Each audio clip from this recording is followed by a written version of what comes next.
This is Ian Henery, broadcasting a Black Country Xtra, and joining us in the Black Country Xtra studio is poet Jay Lewis. Good afternoon, one and all. Good afternoon and Happy New Year, Ian and Barry and Linda. Hello. Happy New Year. Jay, thank you for joining us in the Black Country Xtra studio. Jay, the first time I had the pleasure of meeting you was the new Birmingham Black Box Theatre. Mm-hmm. You were performing in a spoken word competition and you were amazing. Thank you. I then had the pleasure of meeting up with you again as the host of Poetry Breakfast for Saturday Books in Dudley.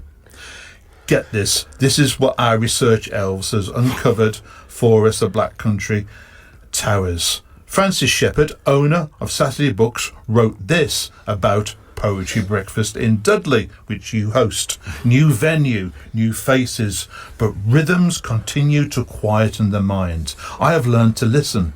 It is not the same as concentrating, because there is the effort. It is all in interpretation, a literary critical concern. It's about attachment to rhythm and therefore the magician's power to cast a spell, to enchant. Or as Seamus Heaney wrote in Personal Helicon, to set the darkness echoing. Please tell the listener what you think of Francis' summary of Poetry Breakfast, which you host. Well, just to start with that Seamus Heaney poem, it's got one of my favourite lines of poetry in it. Not that line that Francis mentioned, but I'll get onto that in a bit. What I think Francis is saying there, and my interpretation of that as what is really magical, it's that a poet expresses himself purely by communicating the act with the audience, by using only words that can strike you emotionally, the way those words rub alongside one another, how they spark, how they create situations, how they then set that darkness echoing. You're creating something out of nothing. And one of the things I love about poetry so much and performing poetry is it's the most stripped back art form. If you go to a music gig, you've got the performer, but they're setting the scene with a guitar or a keyboard or whatever. With poetry, it's just the voice and the microphone, and it's kind of mesmerizing, whether it's a slam poet or whether it's someone who does slower maudling stuff like myself. It's just how those words link together, and you're not consciously thinking, you're taken to a subconscious place and you just feel the emotion of those words. Getting back to what Heaney was saying in that poem, he goes, in the line beforehand, he goes, I rhyme to see myself. And then it goes into to set the darkness echoing. I rhyme to see myself. It's like, that's why we write. We write in order to understand ourselves better and to communicate that. We find out who we are by the art that we make. Well, yes, that's very profound, isn't it, that? Yes. Jay, Poetry Breakfast is successful, and it's been going on since 2021. Get this, listener.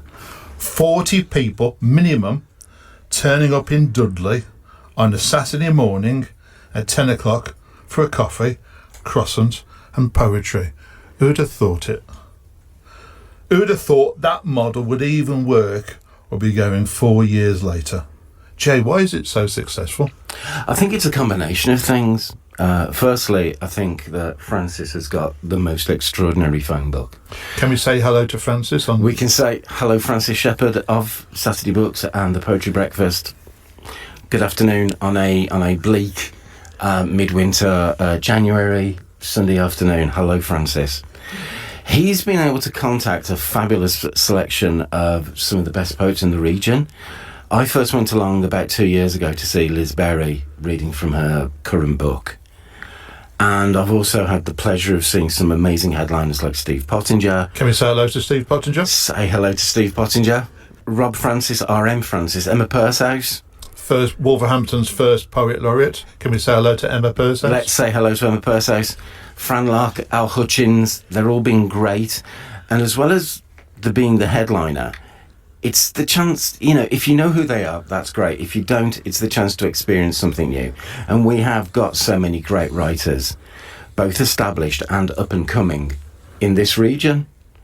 And the Poetry Breakfast is also an open mic event as well. That's really, really important. And I think because we're a fairly friendly bunch, aren't we, Ian? Very Come along. friendly. You know, Turn up, have a croissant, and feel the love in Dudley. people don't feel awkward about it. And, you know, and I know people, hello to Beth Williams, who didn't feel awkward about doing their first poetry at that event, and then progressing, and then, you know, getting to the point where they've got a book published and they're on the poetry circuit. You know, we're a welcoming bunch.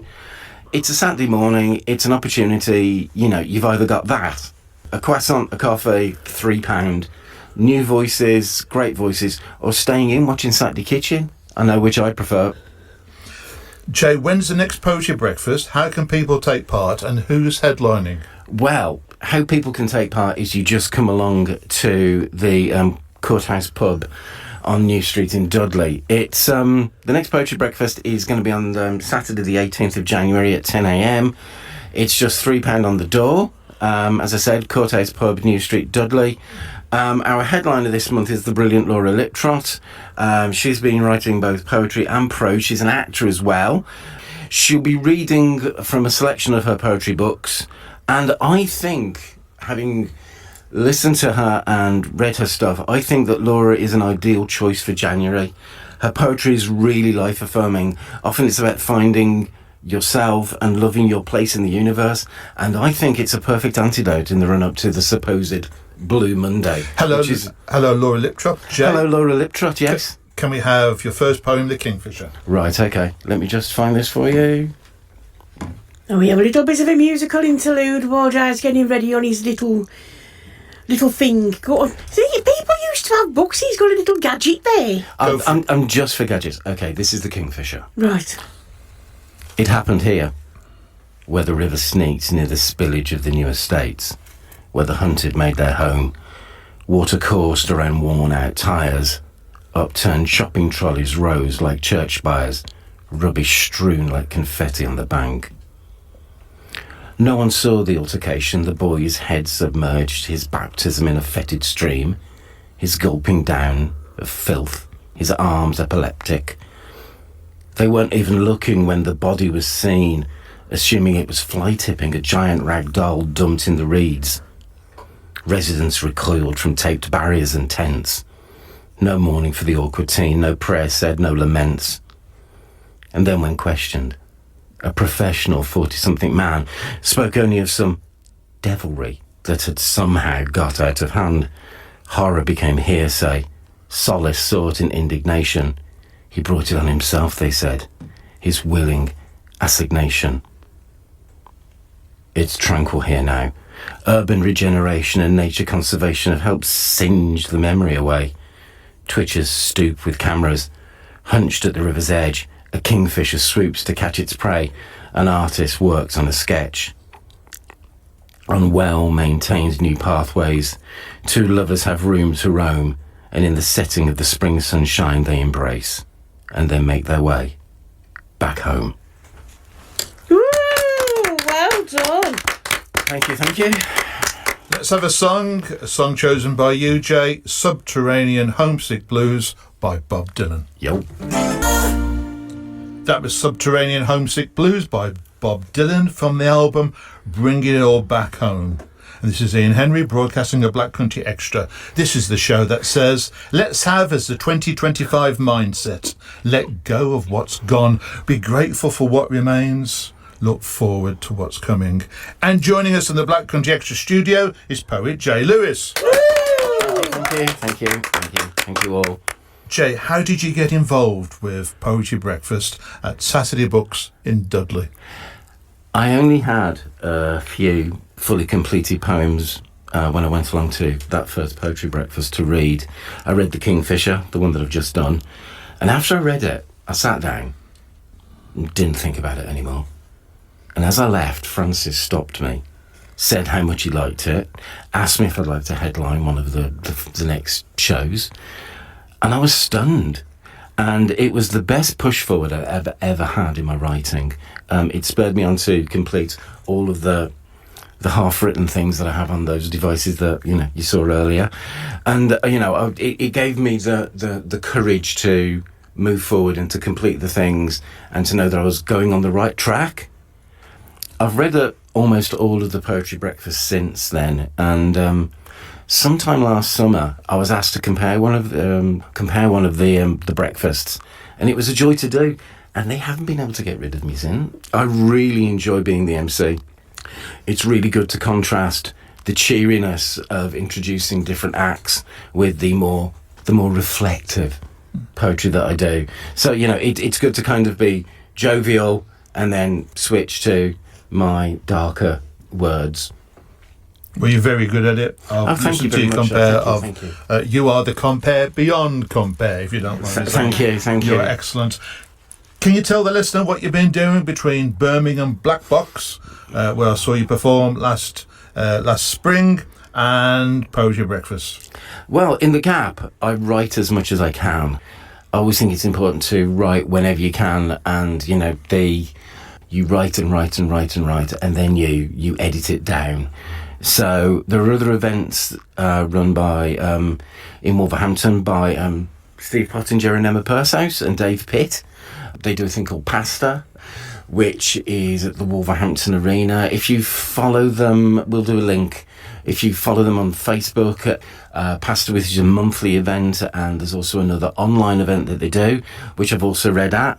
And I've even been brave enough to do a couple of forays into that there Birmingham, with events run by the Verve people as well. So I've done a fair bit of reading, and I've done a lot of writing. And listener, if you're wondering whether or not Jay was pronouncing that word right, if your hearing is faulty, PASTA, it's an acronym for Poets and Storytellers Ensemble. That's right. I completely went blank on that one. Which is what happens, and I've read this on Steve Pottinger's post, which is what happens when you leave the title of your new spoken word venture to the audience. Bless you, Steve. Jay, tell us all about Saturday Books in Dudley. Well, I think it's one of those great bookshops. You can find wonderful new writers in there, some great regional voices, also a remarkable collection of second-hand and out-of-print books. Between now and Easter, there's a sale on, and there's lots of those, let's use that off-used term, vintage works, being sold really, really cheaply. And then after Easter, they're getting a new stock in. It's just a fabulous bookshop. I think as somebody who has spent decades wandering around old record shops, I get the same feeling with Saturday Books, in that you go in wanting one thing and you have one thing in mind, and you walk out with a dozen other things, and they might be the thing that really change your life. And Saturday Books has back in the autumn of last year, it's now moved, if you're a Dudleyite, to the Fountain Arcade in Tower Street. It's on the left side, you've got the florist, and on the right hand side, you've got Saturday Books. Yeah, I'm listening to the Ian Henery Show on Black Country Xtra. Help Me by Joni Mitchell. And this is Ian Henery broadcasting a Black Country Xtra. This is the show that says, let's have as a 2025 mindset, let go of what's gone, be grateful for what remains, look forward to what is coming. And joining us in the Black Country Xtra studio is Jay Lewis. Hello again. Hello. Jay Lewis describes his poetry as, quote, recent writings about a distant place, end of quote, as the setting for the majority of them resembles the overspill estate that he left over 3 decades ago. Jay wonders why the estates that were created to improve the lives of people who moved there frequently had the opposite effect. Jay only started performing poetry in public less than 2 years ago and has since become a regular participant at Saturday Books' monthly poetry breakfast in Dudley. He has also co-headlined the breakfast and is now a regular host of the event. Jay has also read at open mic nights in the Black Country, run by the Poets, Prattlers and Pandemonialist Collective. His poetry can be found on Substack at J. Lewis Poet. Jay, can you tell the listener, please, how did you get into poetry? I went to a poetry night in a cafe, the Why Not Cafe, which is sadly no longer there in Bearwood. And this was pre-pandemic, about 2018 probably. Casey Bailey, former Birmingham Poet Laureate, fabulous presence, great writer, great performer. He was the first headliner. I always liked the fact that there was like this support cast of open mic readers at each of the events, and I always thought, can I do that? Is that possible? For reasons which you'll see in the poetry when you go to the Substack, there were some things on my mind that I wanted to talk about. Initially, I didn't feel that I could talk in public. I made recordings of myself reading my poetry over a soundtrack that a local musician, a guy in Bearwood called Ancient Champion, had put together for me, and I released them online. You can find them on YouTube. You can also find them on that Spotify. I think I'm still Jason Lewis there. And it was only post-pandemic in Dudley that I dared to attend an open mic event and read for myself. What advice would you give, Jay, to anyone thinking about writing poetry? I think, as I said earlier, make time to write every day. Whether you're scribbling notes on some app, on your phone, or you're writing in a big journal, whatever you write, doesn't matter. You can always revisit it, cut it up, change it around, edit it later. Just keep writing. You'll be surprised how far deep into yourself you can go and the stuff you can find. I love the advice that Simon Armitage, the current Poet Laureate, has. He said that if you're thinking of writing, then read. And so I did. I started by mooching through the poetry sections of local charity shops, second-hand shops, finding out what I liked, finding out what I related to. I also subscribed to a daily poem on the Poetry Foundation's website, and also a daily audio poem on Spotify that I subscribe to, and Frank Skinner's wonderful poetry podcast as well, where he gets very, very enthusiastic. Now, does he still do his podcast then? He does still do it, even though he's not with Absolute. He still does the poetry podcast. Go back and find the episode about where he enthuses about Liz Berry. It's really beautiful. Jay, could you share another poem with us, please? Bent Out of Shape? Poem Yes, number 3. will do. I'll do Bent Out of Shape. Bear with me. Linda's looking at me and all my electric devices. Oh, yes. Not in my big leather-bound journal. We'll move on to that at some point. I also realise there's a line in this where I have to kind of do a youth certificate version of it. You please. Yes, indeed. Right. Bent Out of Shape, 1991. A true story, mostly. Bent Out of Shape. That night, I moved swiftly past post-war peacetime housing. Beneath diluted streetlights, worn down wooden fences, midnight curtains tightly closed, violence as hidden as urban wildlife. I halt as the arc of an ambush swiftly surrounds me, a shock that restores sobriety, an echo of chants, familiar taunts, then a butt to the head, and I feel myself fall. Clockwise or anti-clockwise, I can't recall the way the grinding glass turned like a dial. Did my solidarity lead to this ceremony, your street-smart vigilantes marking me out as some sort of enemy? Oh, how we'd escape from those decaying estates that churn you out and twist you till you're bent out of shape, and how you look to find blame, and you've earned and learned how to hate all those who are alien, adrift and displaced.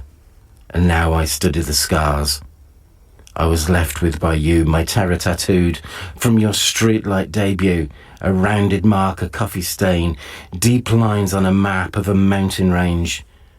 But what hurts most is that you're still out there, greeting those who cannot share or join in your campaign, those hounded, those displaced, those seeking refuge, forever running scared. Woo! Let's have a song, Salvation Song by the Lilac Time. Salvation Song by the Lilac Time from the album Looking for a Day in the Night. And this is Ian Henery broadcasting a Black Country Extra. Big thank you to our guest this week, Jay Lewis. Jay, thank you for coming in. Thank you. Please can you tell the Thank you listener? for having me. Thank you. Please can you tell the listener where they can find you on social media? Right, okay, main place for me is on Substack. If you go over to the Substack website and look for J Lewis Poet, that's JAYLEWISPOET, all one word. My photos are on Flickr, that's FLICKR. If you Google Flickr and then J Lewis Photos, that should take you there. My daily ramblings are on Instagram, which is instagram.com/JAYK Lewis, all one word. And Saturday Books, saturdaybooks.co.uk. And also, if you go on Instagram, I think it's down as Saturday Books and Gallery, but they're there and you can find them all there, and they also have Facebook presences as well. And if you've missed any of that, listener, I will put those on the Ian Henery Show Facebook page.